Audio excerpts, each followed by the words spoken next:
मी मंचावर आमंत्रित करते आपल्या सगळ्यांचे आवडते दिग्दर्शक आणि त्याचबरोबर एक कवी म्हणून सुद्धा त्यांचा उन्हाच्या कटाविरुद्ध हा अत्यंत गाजलेला कविता संग्रह ज्यांच्या लेखणीतून साकारलाय ते माननीय श्री नागराज मंजुळे यांना.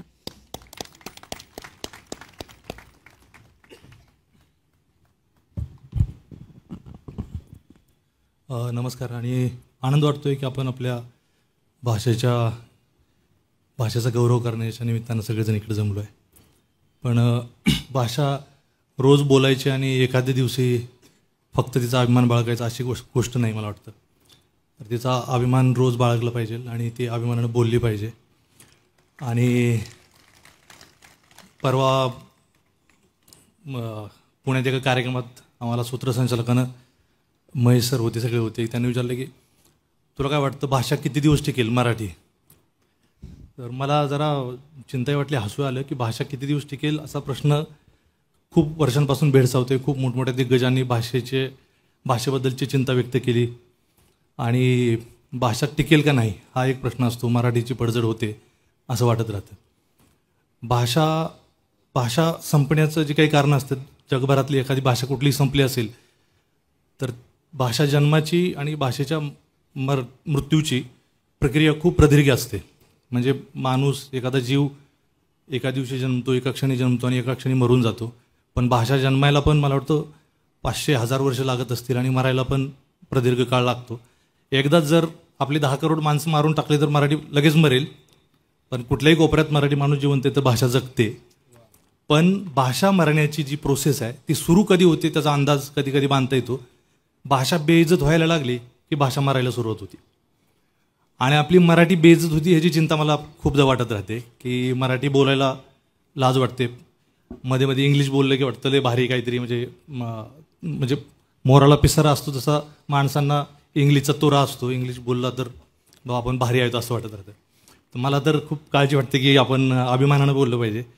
मोबाईल फोन केला की मला वाटतं सगळेजण ऐकत असू. फोन लागला नाही, आउट ऑफ रीच असेल तर ते फोन ज्यानं कोणी मराठीत डब केले ते खूप फनी आहे. आणि पडझड कशी होते त्याचं एक ते उदाहरण आहे. तर फोन नाही लागला तर ते बाई तिकडून म्हणते की आपण ज्यांना फोन करत आहात, आपण ज्यांना फोन केला आहे तो कोणाशी बोलत आहे असं बोलते. आपण ज्यांना फोन केला आहे तो कोणाशी बोलत आहे. त्यात उद्गार पण नाही, प्रश्न पण नाही. पण इथं काय नसलं तरी ते असं त्याचा उच्चार मराठी माणसाला असं कळतं की आपण ज्यांना फोन केला आहे ते कोणाशी बोलत आहे ते आपल्यालाच विचारते. तर ते तर कोणाशी तरी बोलत आहे. ते हिंदीतून डायरेक्ट कोणीतरी केलं आहे तर आपण ज्यांना फोन केला आहे ते कोणाशी तरी बोलत आहेत असं पाहिजे ते. पण आपण ऐकतो, आपल्याला बी काय वाटत नाही विशेष. आपल्याला मराठी माणसाला सवय, आपल्याला हिंदीत चालतं. उद्या आम्ही सगळ्यांनी हिंदी पिक्चर केलं तरी तुम्ही बघणार, मराठी नाही केलं तरी काय फरक पडणार नाही. त्यामुळं सगळी दिग्गज मंडळी आहेत म्हणून चिंता व्यक्त केली आणि आनंद वाटतोय. खूप कविता आहेत ज्या वाचू वाटतात इतक्या मोठमोठ्या लोकांच्या. पण माझ्या एक आवडती कवी आहे आणि आवडता कवी अरुण कोलवटकरांची एक कविता आहे. मजनू एका वाळवंटाकडे गेला, मजनू एका वाळवंटाकडे गेला, मजनू एका डोंगराकडे गेला, मजनू एका खजुराच्या झाडाकडे गेला, मजनू एका हरणाच्या कळपाकडे गेला, मजनू त्यांच्या मुख्य काळविटणीला भेटला, मजनू काही कबुतरांना भेटला आणि सगळ्यांकडून त्यानं थोडी थोडी लैला मागून आणली. आणि सगळ्यांकडून त्यानं थोडी थोडी लैला मागून आणली. सगळ्यांनी त्याला थोडी थोडी लैला दिली. कुणी मुठभर, कुणी चार दोर कणच फक्त आपापल्या ताकदीप्रमाणे.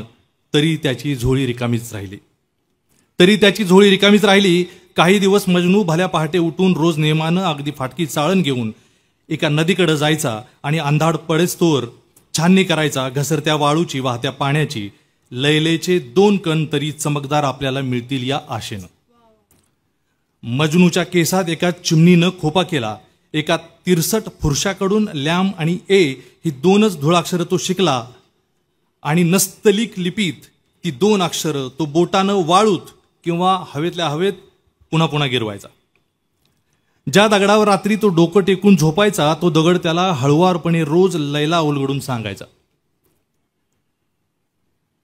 ज्या दगडावर रात्री तो डोकं टेकून झोपायचा तो दगड त्याला हळुवारपणे रोज लैला उलगडून सांगायचा. तो दगड मजनूला शिकवायचा झोपेतल्या झोपेत लैलो उपनिषद. लैलेला लैलेनं भागा किंवा लैलेला लैलेनं गुन्हा. उत्तर मिळतं एकच, लैला.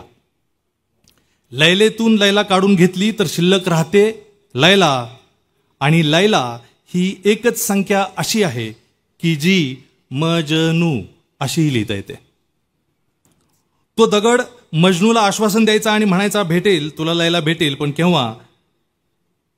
लैलेकडे जेव्हा तू पाठ फिरवशील तेव्हा. एक म्हातारा विंचू तिथं जवळपास एका दुसऱ्या दगडाखाली राहायचा, उपास तापास करायचा आणि ईश्वर चिंतनात सर्व काळ मग्न असायचा. त्याला खूप दया यायची मजनूची, आणि एक दिवस त्यानं जी काही थोडी बहुत लैला गुंजभर होती नव्हती त्याच्या नांगीत, ती सगळीच्या सगळी देऊन टाकली एका फटक्यात मजनूला. आणि आभार मानायला सुद्धा तिथं न रेंगाळता तो तीर्थयात्रेला निघून गेला. आयुष्यातले उरलेले 4 दिवस आता परमेश्वराच्या सानिध्यात घालावेत म्हणून. मजनूला दुःख झालं डोंगरा एवढं, मजनूला दुःख झालं तुफान अगदी, मजनूला दुःख झालं धो धो धो. त्यात वाहून गेले किती वृक्ष, किती उंट, किती घोडे, किती खानदानं, किती डेरे. मजनूच्या दुःखानं इरिगेट केला सारा अरबिया, आणि त्यातून कालवे काढले किती कवींनी, किती दास्तानजींनी, कित्येक पटकथा लेखकांनी.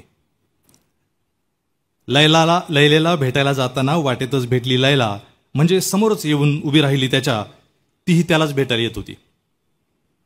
तेव्हा मजनू म्हणाला वाट सोड, बाहेर हो, बाजूला हो.